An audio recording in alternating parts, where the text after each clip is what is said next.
Nagpahayag ng commitment ang Sandatahang Lakas ng Pilipinas sa tinawag nitong National Transformation. Ayon kay AFP Chief of Staff General Romeo Brawner Jr., tagumpay ang paglulunsad ng Commander-in-Chief President Bongbong Marcos sa brand nitong Bagong Pilipinas. Tiniyak ni Brawner na magsisilbing vanguard ang AFP o handa nitong pangunahan ang pagsulong ng nasabing national effort para sa inaasam na pagbabago. Sa kanyang opisyal na pahayag isang araw matapos i-launch ang Bagong Pilipinas, hinimok din ni Brawner ang mga kasundalohan, airmen, sailors at marines na isa puso ang mensahe ni PBBM.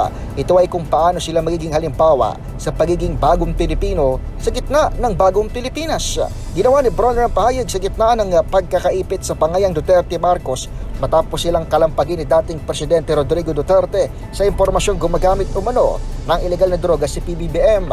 Pero sa isang briefing sa Campo Aguinaldo, tahasang sinabi ng AFP na sila'y didistansya at hindi maaring magkomento sa nasabing isyong politika ng mga politiko.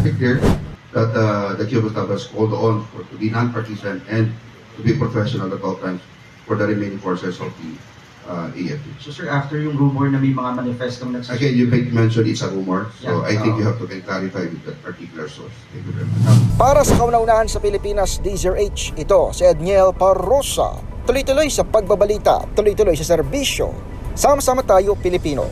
MBC Network News.